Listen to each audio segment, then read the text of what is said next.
يضلله فلا هادي له ونشهد أن لا إله إلا الله وحده لا شريك له ونشهد أن محمدا عبده ورسوله أما بعد فأعوذ بالله من الشيطان الرجيم بسم الله الرحمن الرحيم يا أيها الذين آمنوا اتقوا الله حق تقاته ولا تموتن إلا وأنتم مسلمون يا أيها الذين آمنوا اتقوا الله وقولوا قولا سديدا يصلح لكم أعمالكم ويغفر لكم ذنوبكم ومن يطع الله ورسوله فقد فاز فوزا عظيما إنا عرضنا الأمانة على الأرض والجبال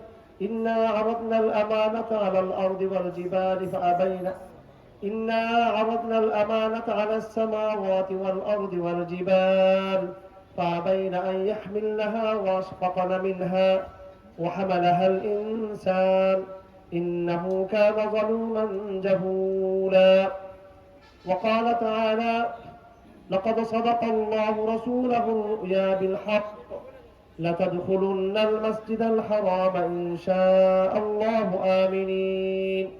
آمنين محلقين رؤوسكم ومقصرين لا تخافون فعلم ما لم تعلموا فجعل من دون ذلك فتحا قريبا هو الذي أرسل رسوله بالهدى ودين الحق ليظهره على الدين كله وكفى بالله شهيدا وعن معاوية بن أبي سفيان رضي الله تعالى عنه قال سمعت النبي صلى الله عليه وسلم يقول إنما من يرد الله به خيرا يفقهه في الدين وإنما أنا قاسم والله يعطي ولن تزال هذه الأمة قائمة على أمر الله لا يضرهم من خذلهم حتى يأتي أمر الله وعن عبد الله بن عباس رضي الله تعالى عنه قال رسول الله صلى الله عليه وسلم أبغض الناس إلى الله ثلاثة ملحد في الحرم ومبتغ في الإسلام سنة الجاهلية ومطلب دم امرئ مسلم إلا بحق نفسه بارك الله لنا ولكم في القرآن العظيم ونفعنا وإياكم بالآيات والذكر الحكيم اللهم صل على محمد وعلى آل محمد كما صليت على إبراهيم وعلى آل إبراهيم إنك حميد مجيد اللهم بارك على محمد وعلى آل محمد كما باركت على إبراهيم وعلى آل إبراهيم إنك حميد مجيد সর্বপ্রথম আল্লাহ পাক সুবহানাহু ওয়া তাআলার প্রতি কৃতজ্ঞতা তার শুকরিয়া এবং সকল প্রশংসা একমাত্র আল্লাহর জন্য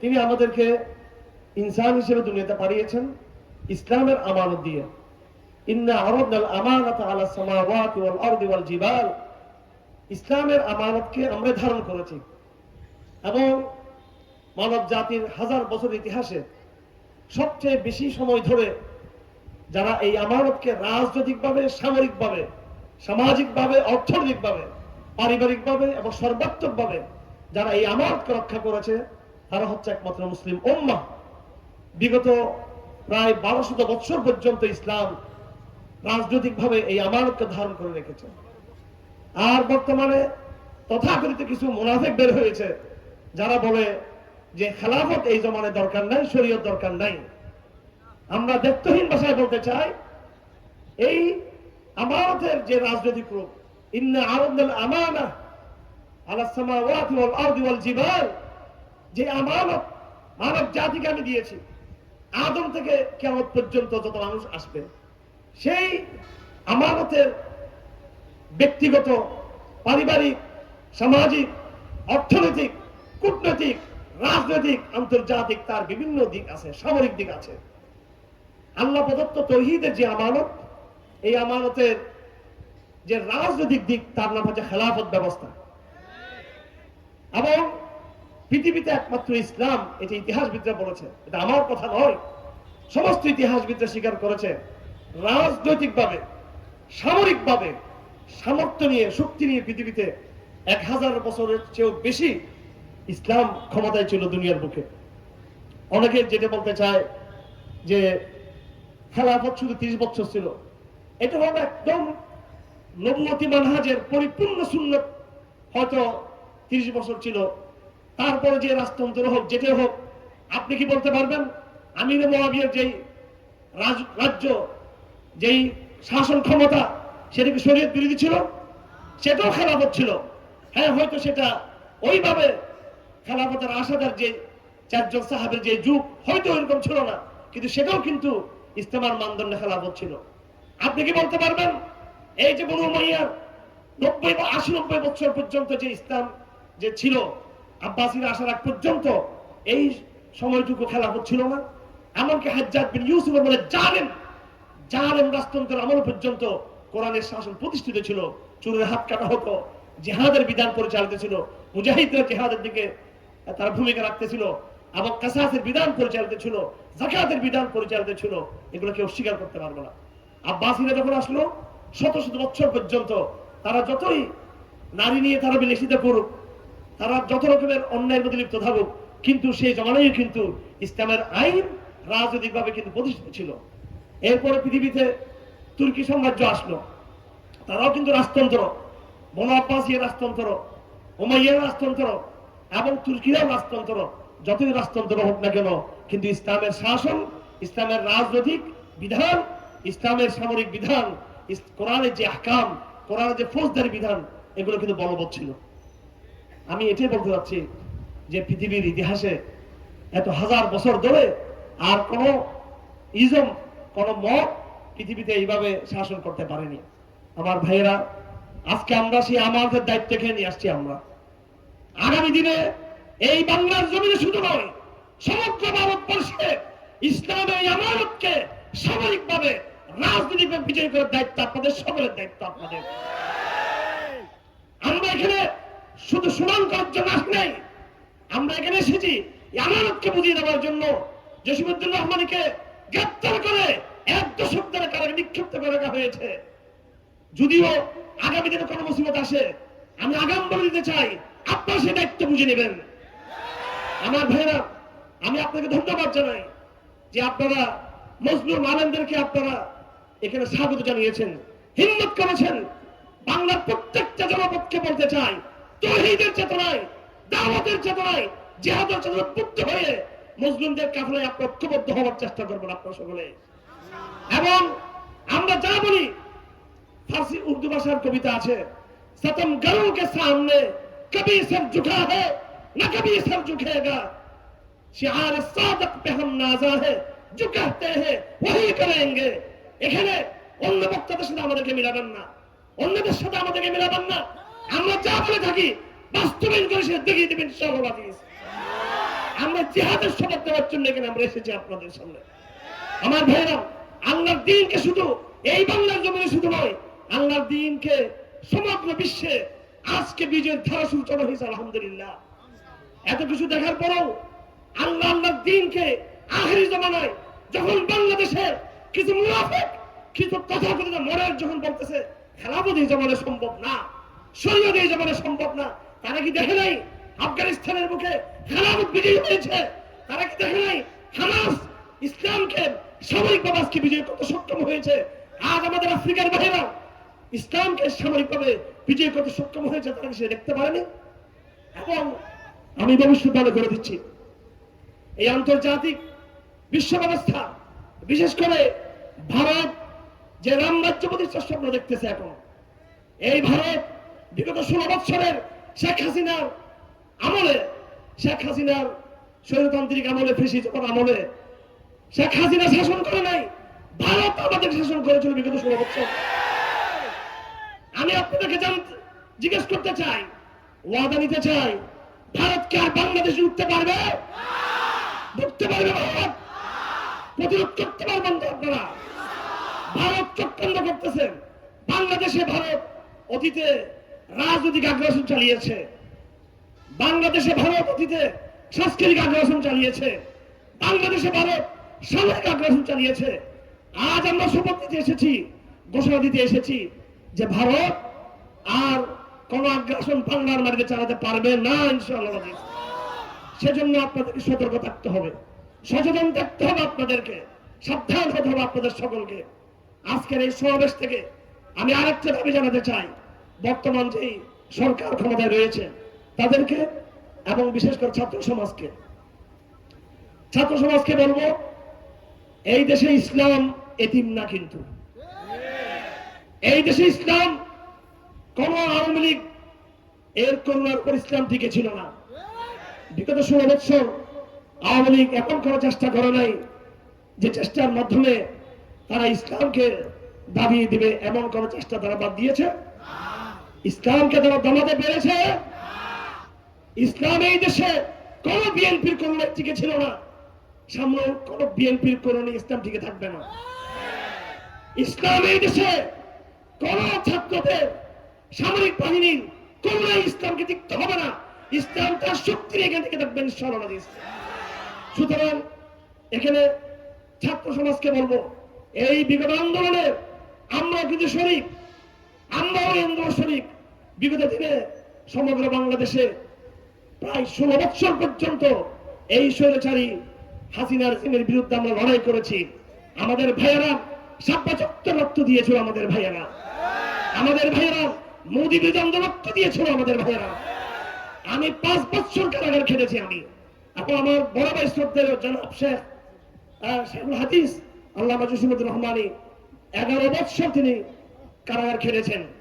সুতরাং তাদের অবদানকে অস্বীকার করে এই বাংলাদেশের পুনর্গঠন সম্ভব নয়।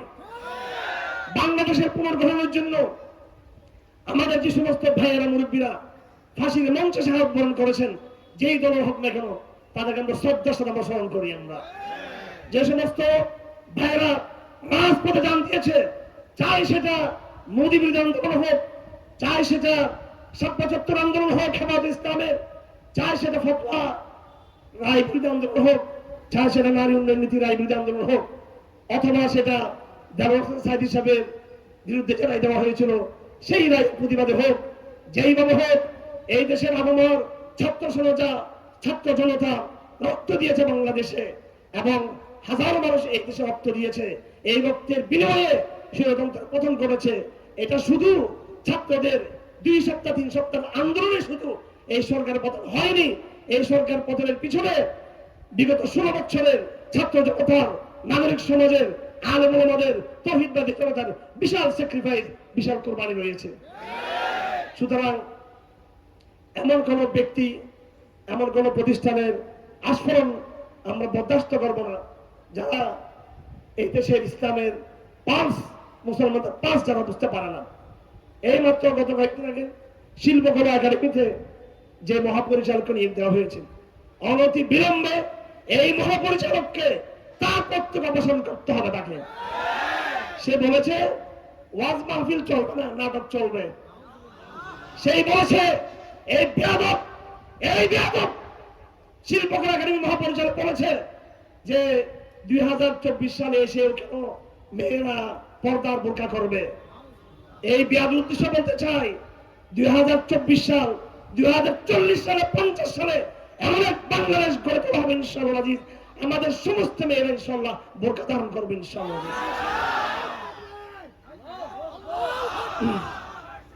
নারায়ে তাকবীর, আল্লাহু আকবার, নারায়ে তাকবীর, আল্লাহু আকবার, ভারতের তরুণরা হুঁশিয়ার সাবধান, মুক্তির রাজপথ, মুক্তির রাজপথ, ইসলামী খেলাফত। এখনো শেখ হাসিনা বাংলাদেশ থেকে বিতাড়িত হলো, শেখ হাসিনার প্রেতাত্মা কিন্তু বাংলাদেশে রয়ে গেছে। অতীতে 1.5 দশক ধরে 16 বছর পর্যন্ত জঙ্গিবাদের জুজু তুলে আমাদেরকে ভীতি প্রদর্শন করা হয়েছে, মানুষকে বিভ্রান্ত করা হয়েছে, জঙ্গিবাদের নাটক করা হয়েছে। আগামী দিনে জসিমউদ্দিন রহমান অথবা অন্য কাউকে জঙ্গি ট্যাগ লাগিয়ে যদি অপপ্রচার চালা হয়, যেই মিডিয়া জঙ্গিবাদের প্রপাগান্ডা চালাবে সেই মিডিয়া ঘেরাও করা হবে। আপনি প্রস্তুত আছেন? আপনার সবাই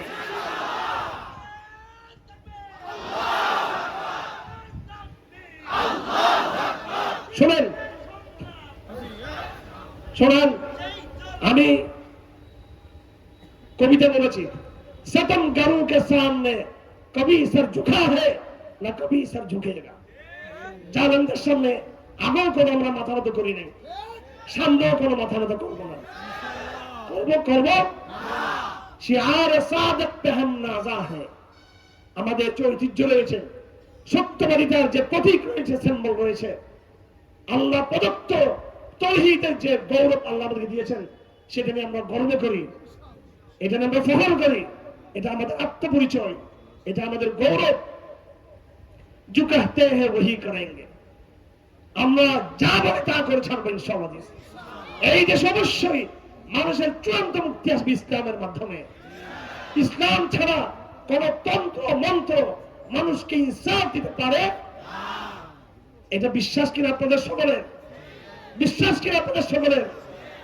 যদি ইসলাম সম্পর্কে কোন সন্দেহ থাকে যে ইসলামকে এই জমানায় চলবে কিনা, কাফেরদেরকে কিয়ামতের দিন কি হবে? মুনাফিকরা কিয়ামতের দিন দেখবে যে ইমানদাররা নূর নিয়ে আলো নিয়ে সামনের দিকে চলে যাচ্ছে। ইমানদারদের সামনে নূর, সে নূর দিয়ে তারা পুলসারাত পার হয়ে যাচ্ছে, বেহেশতের দিকে ধাবিত হচ্ছে। তখন মুনাফিকরা বলবে, আমাদেরকে তোমরা কেন ভুলে গেলে? আমাদেরকে কিছু নূর দাও, আমরা সেই নূরে চলবো। সূরাতুল হাদীদের মধ্যে আল্লাহ পাক বলেন, তখন মুসলমানরা জবাব দিবে, না, তোমাদের আজকের নূর তোমাদের ভাগ্যে জুটবে না। কেন? তারা বাস্তব অর্থাত্তম, তোমরা অপেক্ষায় ছিলা ইসলাম বিজয়ী হয় কিনা। বিজয়ী হলে আমরা ইসলামের কাফালে আসবো, আর বিজয় না হলে আমরা এদিকে আসবো না। আমার ভাইয়েরা, বর্তমানে সময় আন্তর্জাতিক সাম্রাজ্যবাদের সারা বিশ্বে তাদের আগ্রাসনের সময়, আজ এই ফিলিস্তিনে যে রক্তের বন্যা বয়ে যাচ্ছে, এই রক্তের বন্যার দায় শুধু ইহুদিদের নয়, এই রক্তের বন্যার দায় জাতিসংঘের, আমেরিকার, ব্রিটেন, ফ্রান্স, জার্মানির, সমস্ত পাশ্চাত্য বিশ্বের। কথা ঠিক কিনা? এখন আমরা চাপে আছি, আমরা সাম্রাজ্যবাদের চাপে আছি। বিশেষ করে বাংলাদেশের ভূখণ্ডে আমেরিকার সামরিক আগ্রাসন হয়তো ওইভাবে নাই, হয়তো পাশ্চাত্যের সাথে বাংলাদেশে আমাদের ওইভাবে লড়াই বা যুদ্ধ ওইভাবে প্রকাশ্যে নাই। কিন্তু একটা দেশ, এই দেশকে বলা হয় দক্ষিণ এশিয়ার ইসরায়েল। দক্ষিণ এশিয়ার ইসরায়েল। আমি চিন্তা করি আল্লাহ পাক কেন হাসিনার পতন ঘটিয়ে দিল এই সময়ে। আমার ভাইয়েরা, বুকে চেপে রাখা অনেক ক্ষোভ, বুকে চেপে রাখা আমাদের অনেক বেদনা। আমাদেরকে বলা হয়েছে যে ভারতের নাম নেওয়া যাবে না, ভারতের নাম নেওয়া যাবে না, ভারতের বিরুদ্ধে কিছু বলা যাবে না। 2021 সালে আমরা যে লড়াই করেছিলাম, যে সংগ্রাম করেছিলাম, এটা কিন্তু সরাসরি শেখ হাসিনার বিরুদ্ধে ছিল না, এটা ছিল মোদির বিরুদ্ধে। মোদির আগমন প্রতিবাদ ছিল। কারণ মোদি কোন দেশের প্রধানমন্ত্রী হতে পারে, কিন্তু আমরা তাকে গুজরাটের খুনি হিসেবে আমরা চিনি। এবং আজ হোক কাল হোক ভারতবর্ষের প্রত্যেকটা খুনের বদলা হবে ইনশাআল্লাহ। আজ হোক কাল হোক বাবরি মসজিদ যেই জায়গায় ছিল, আবার সেই জায়গায় বাবরি মসজিদকে পুনঃস্থাপন করা হবে ইনশাআল্লাহ। আজ হোক কাল হোক, হবেই হবে, আমার বাবরি মসজিদ ওই জায়গায় প্রতিষ্ঠিত হবে ইনশাআল্লাহ। আপনারা ইনশাআল্লাহ সবাই বলেন নাই, ভয় হচ্ছেন?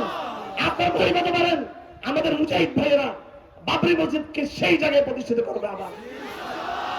আমাদের 21 সালের প্রতিবাদ ছিল, সংগ্রাম ছিল মোদির আগমনের বিরুদ্ধে। আমরা সরাসরি বাংলাদেশ সরকার উৎখাত করার জন্য 2021 সালের মার্চ মাসে এবং এপ্রিল মাসে ওইভাবে প্রকাশ্যে আমরা ময়দানে নামি নাই। আমাদের প্রতিবাদ ছিল মোদির ভারতবর্ষে ইসলাম বিরোধী, ইসলাম বিদ্বেষী তৎপরতার বিরুদ্ধে। কিন্তু ৭৭ সরকারের বিরুদ্ধে একটা অবস্থান ছিল আমাদের। সেই সময় আমাদেরকে কারাগারে যেতে হয়েছে, গুটি কয়েক ব্যক্তিকে, সবাইকে যেতে হয় নাই। আর মোদির বিরুদ্ধে আন্দোলন করেছি, বাংলাদেশের শীর্ষ সমস্ত রাজনৈতিক আলেমদেরকে কারাগারে যেতে হয়েছে। তার মানে শেখ হাসিনার কাছে তার নিজের ইজ্জতের চেয়ে মোদির ইজ্জত সম্মানের বিষয়টা অনেক বড় ছিল। শেখ হাসিনা শেখ হাসিনা না, শেখ হাসিনা হলো ভারতের পুতুল লেগে তার পরিচয় ছিল। এই এলাকায় নিশ্চয়ই আওয়ামী লীগের ভাইরা আছেন, আগে অবশ্য আছেন। শোনেন ভালো করে, আমরা আজকে বিজয় হয়েছি বিদায় আপনাদেরকে আমরা তাড়িয়ে বেড়াবো, মেরে ফেলবো, আঘাত করবো, মামলাতে নিয়ে আসবো সেটা কিন্তু নয়।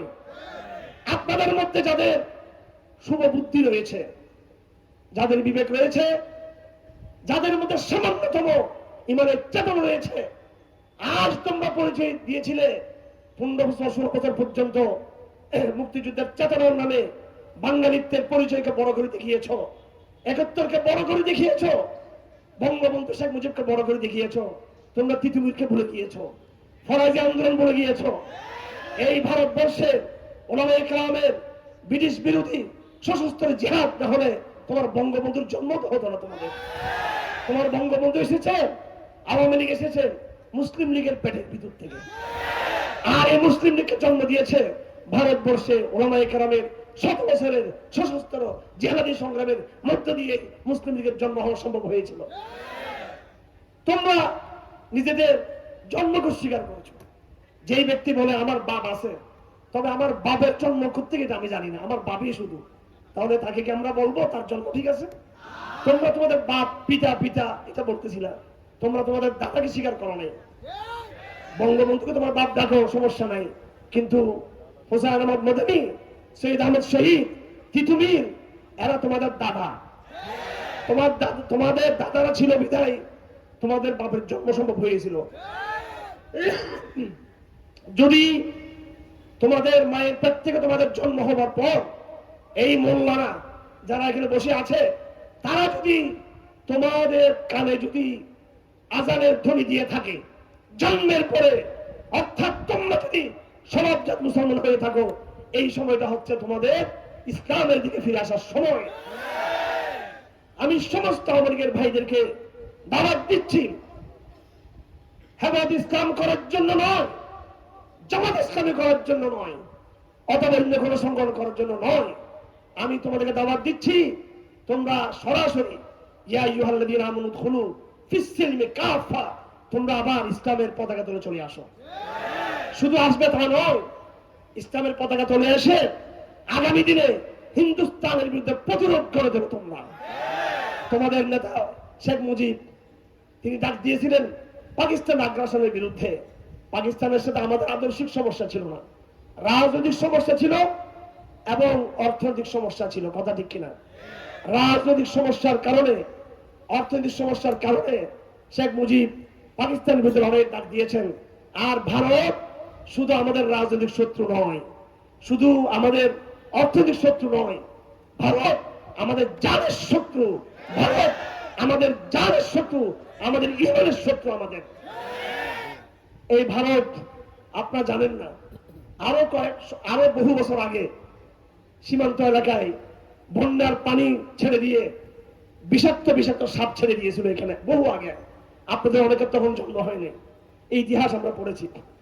আর এই মাত্র আপনার কত মাসে তারা সীমান্ত এলাকার বাঁধগুলো খুলে দিয়ে বন্যার আক্রমণ চালিয়ে আমাদের এই অঞ্চলকে সম্পূর্ণভাবে অর্থনীতিভাবে ধ্বংস করে দিয়েছে তারা। এরা আমাদেরকে ভাতে মারতে চায়, পানিতে মারতে চায়, সব দিক থেকে মারতে চায়। সুতরাং তাদের চক্রান্ত বন্ধ হয় নাই। আর উনি ভারতে বসে বসে এইসব ষড়যন্ত্রগুলো করতেছেন।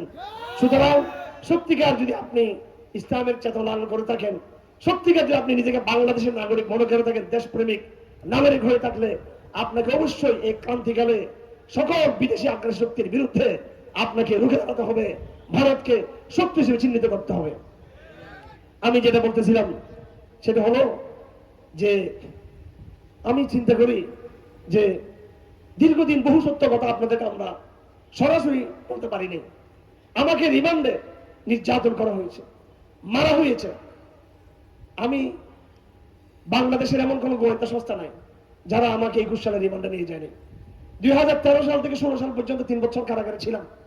আমি মনে করেছি একটা মুরগিকে একবার জবাই করলে এত জবাই করার কিছু নেই, হয়তো 21 সালে আমি গ্রেপ্তার হবো না, কারণ আমাকে তো জবাই করার কি হয়ে গেছে, জবাই হয়ে গেছি আমি।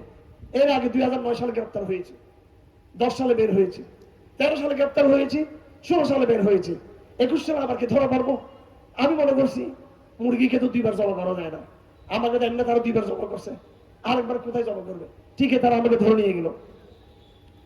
আমার ভাইরা ভালো করে শুনবেন, খুব গুরুত্বপূর্ণ তথ্য আপনাদেরকে আমি হাজির করতে চাই, যেগুলো কেউ জানে না এবং কারোর সাথে এই সমস্ত ঘটনা ঘটেনি। গ্রেপ্তার হওয়ার পরে বাংলাদেশে RAB, rapid action battalion, DB, PBN, CID, CTTC, এটিও, এমন কোন গোয়েন্দা সংস্থা নাই যারা আমাকে রিমান্ডে নেয় নাই। এই রিমান্ডে নির্যাতন হয়েছে আমার উপরে। বারবার একটা কথা বলে, ভারতের কথা বলে, আপনার মেহমানকে বরণ করেন, ইনি মুসলিম মেহমান, তাকবীর দিয়ে বরণ করেন, কারামুক্ত নেতা আমাদের।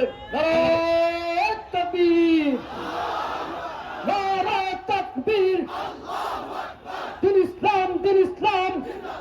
সবাই আওয়াজ দেন, আওয়াজ দেন, আরো জোরে। মুসলমানের আওয়াজ এমন হইতে পারে না। হ্যাঁ, ফরিদপুরের তাওহীদি জনতা, আজকে আমরা 16 বছর যে হুঙ্কার দিতে পারি নাই, আজকে আমরা সেই আল্লাহু আকবারের তাকবীর দেব, ঠিক কিনা? নারায়ে তাকবীর, নারায়ে তাকবীর, দিন ইসলাম, দিন ইসলাম, জিন্দাবাদ, জিন্দাবাদ। শেখ জসিমউদ্দিন রহমানী সাহেবের আগমন ফরিদপুরবাসীর পক্ষ থেকে নারায়ে তাকবীর। ইসলামের শত্রুরা